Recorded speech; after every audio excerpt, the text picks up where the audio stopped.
El 1 de mayo es el Día de los Trabajadores y como cada año se movilizan los trabajadores justamente. Este año va a ser diferente, se fueron buscando estrategias y finalmente la caravana parece ser es lo que se va a llevar a cabo.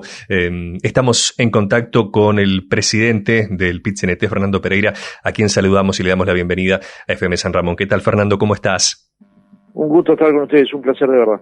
Bien, bueno, después de idas y vueltas, porque primero se había pedido una cadena que no se otorgó, luego se iban a hacer distintos actos y después se decide por la caravana. Finalmente, esto es lo que se va a llevar a cabo el 1 de mayo. Sí, primó un criterio sanitario. Tuvimos informes de la Federación de la Salud, de la Federación de Salud Pública, del Sindicato Médico del Uruguay, de varios médicos que tienen un vínculo histórico con el movimiento sindical, que nos planteaban de los riesgos que podría tener concentraciones del PIT-CNT, aunque fueran estas pequeñas.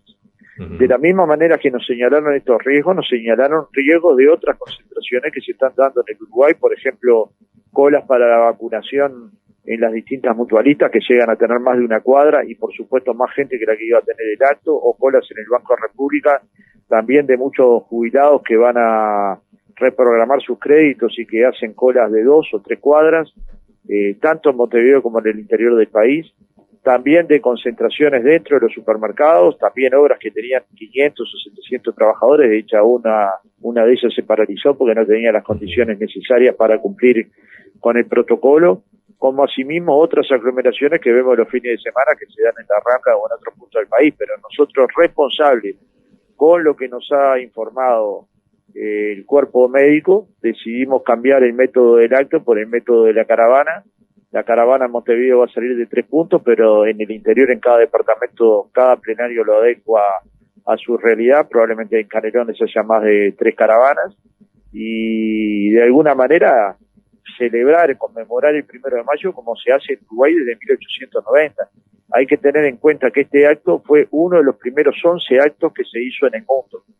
Y se hizo en la Plaza Giambruni, donde hoy es la Intendencia de Montevideo, y por primera vez habló una mujer trabajadora en un acto de trabajadores, o sea que en ese sentido un movimiento sindical sumamente pionero, de los que nos sentimos orgullosos de pertenecer, y que claramente celebró y conmemoró los 1 de mayo, también en la dictadura, en las iglesias, en los campeonatos de fútbol, en muchas instancias que eran muy clandestinas, pero que nunca se desaprovechaba para gritar viva el 1 de mayo, vivan los trabajadores, y esta no va a ser la excepción.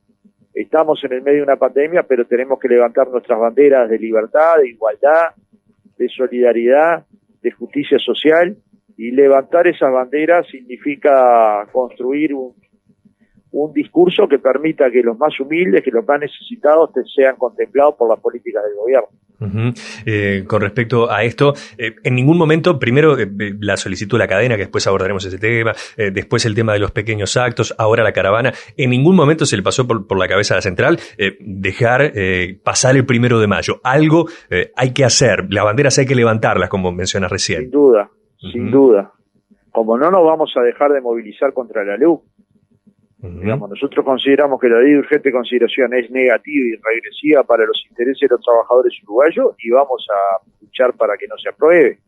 Como no se nos pasa por la cabeza renunciar a nuestras banderas y a nuestros derechos, como no creemos en las voces hegemónicas provengan de donde provengan, como creemos en la pluralidad, la libertad de expresión, en la libertad de protesta, como condenamos cada acto que se da en las redes sociales de pulveración de las personas, ¿no?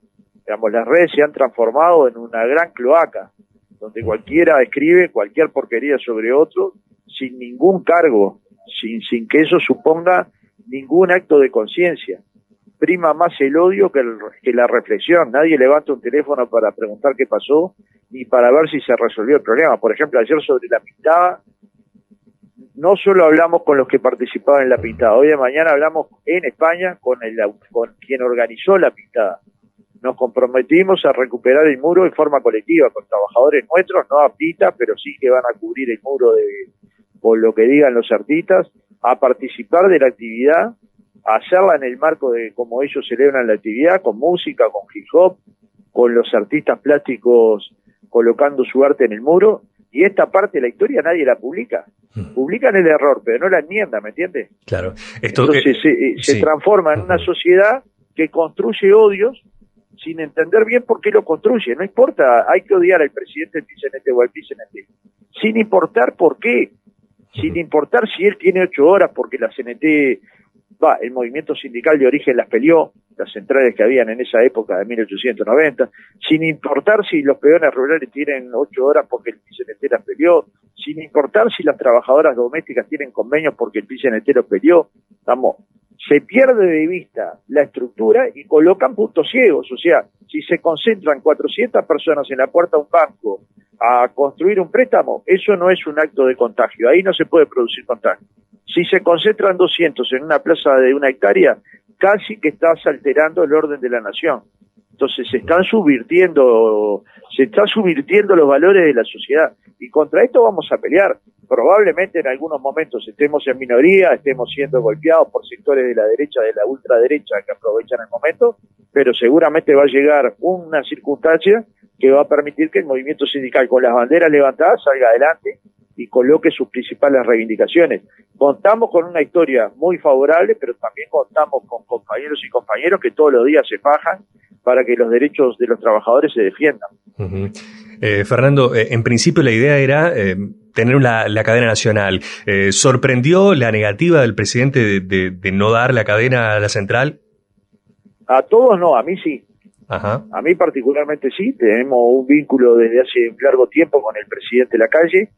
Nada hacía pensar de que la cadena fuera negada, habíamos hablado informalmente con varios miembros del gobierno, y la negativa yo no le encontré ningún fundamento de peso, porque podrá pensar Lacalle que es un organismo, un instrumento vetusto, pero nosotros pedimos ese instrumento vetusto. Si es vetusto, ¿cuál puede ser la dificultad de dar un instrumento vetusto a una organización que lo solicita?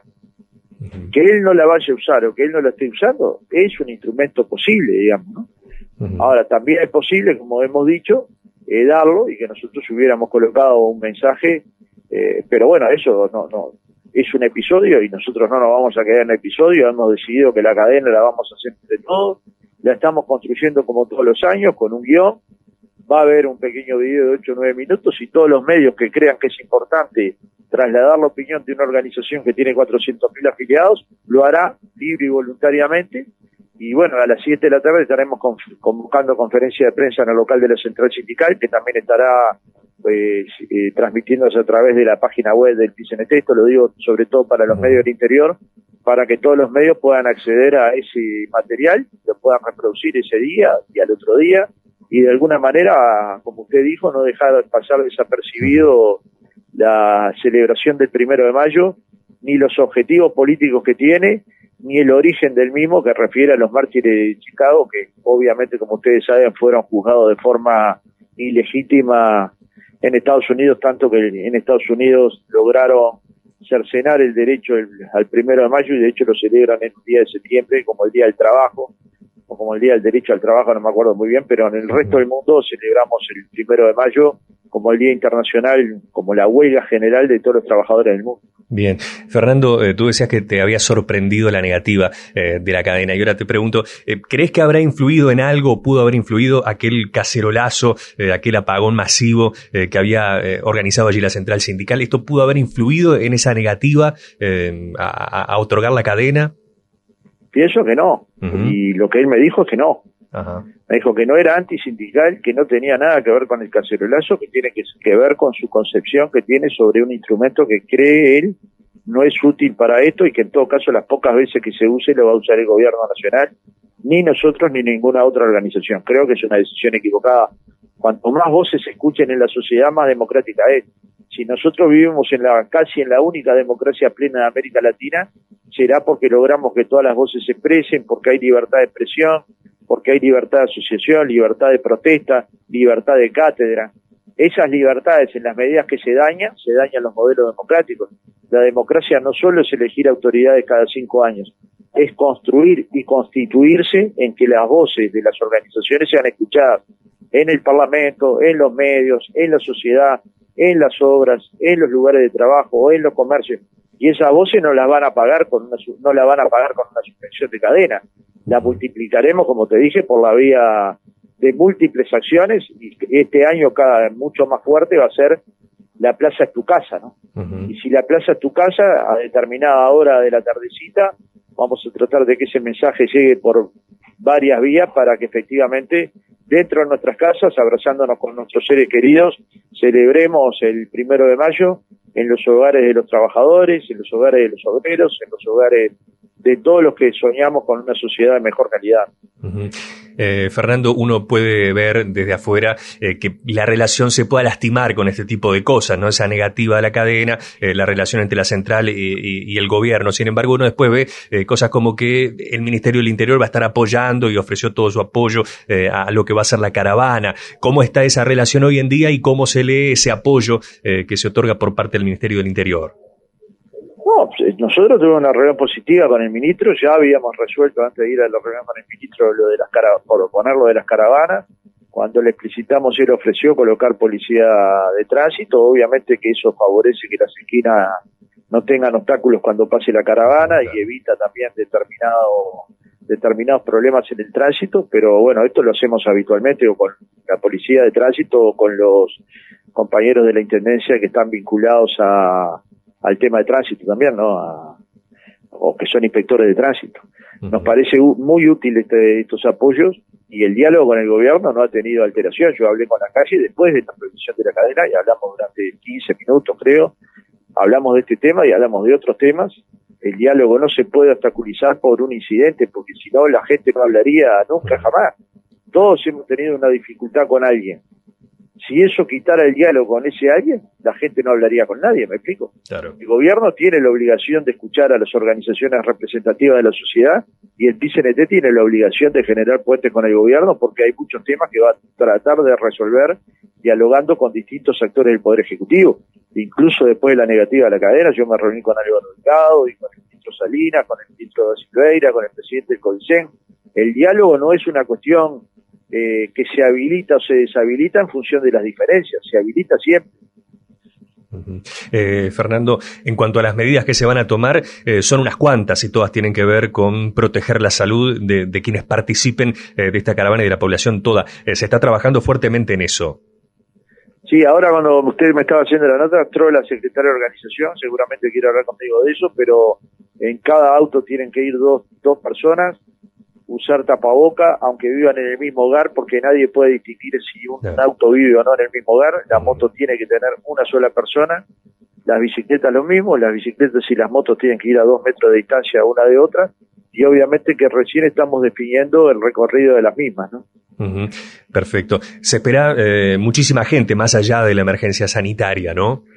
Sí, todo con cuidado, ¿no? Uh-huh. Nadie puede venir a la marcha y decir yo hago la marcha de cualquier manera. Bien. La marcha la tienen que hacer con los criterios que adopta el PCNT, porque nosotros nos vamos a responsabilizar de la salud de los compañeros que se movilizan y eso requiere en estos tiempos de pandemia una rigurosidad y una disciplina absoluta.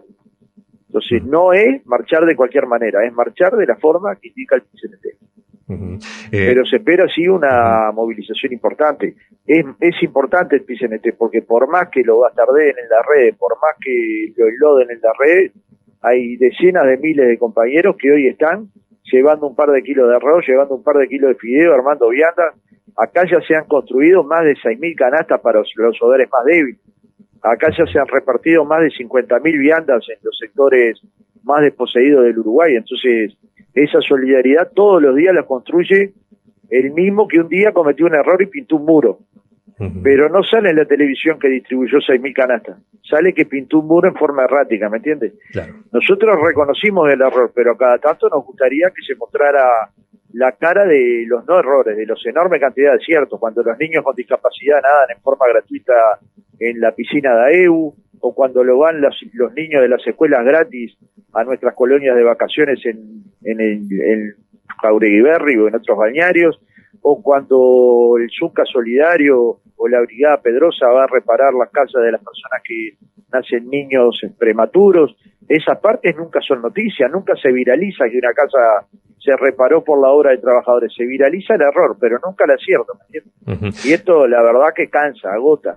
Pero no piense usted que el agotamiento nos va a debilitar. Digamos, cada golpe de esto que recibimos es un poco de energía para saber que hay que hablar más con la sociedad, hay que conversar más y hay que evitar cometer errores. Pero el error es humano, solo erra el que se equivoca, el que salió a pintar un muro, salió a pintar convencido de que la consigna, la urgencia es la solidaridad, vale la pena para estar de noche pintando muros, ¿me entiendes? Porque acá no hay nadie rentado, son militantes del movimiento sindical que salen a pintar muros y obviamente se pueden equivocar, pero es la equivocación, no se puede ahí colocar intencionalidades que nadie tiene contra el arte ni contra los artistas, y de hecho, como le dije, he hablado con ambos entre ayer y hoy, y hemos tenido unas conversaciones mucho más amigables, de gente que entiende que el arte es importante, de gente que entiende que vale la pena que nuestros muros estén de alguna manera embellecidos por el arte urbano, y admitiendo el error y viendo cómo se resuelve. Y quiero saber cuántas organizaciones han resuelto cuando han tapado murales de esta categoría. No se olvide que hace tiempito taparon todo el mural de Pleb en Avenida Italia y propio, y nadie repuso ni la pintura, ni las horas de las personas, ni se puso a consideración. Y sin embargo, ahí a quienes lo pintaron les salió gratis, ¿no? Claro. Fernando, para finalizar, en el tiempo del cacerolazo y del apagón, todo era diciendo que las medidas eran insuficientes para atacar el problema, y que Uruguay tenía que tener medidas más intensas para afrontar las próximas semanas. Eso fue hace como un mes. ¿Cómo está hoy en día y cómo ve desde la central las medidas que ha tomado el gobierno, fundamentalmente con los que más lo necesitan en esta emergencia sanitaria? Bueno, esto está más vigente que nunca. Ajá.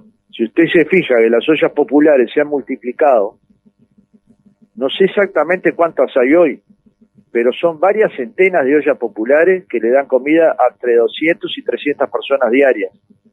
Varias centenas. Esto significa que hay gente que para alimentarse tiene que hacer una fila en una olla popular.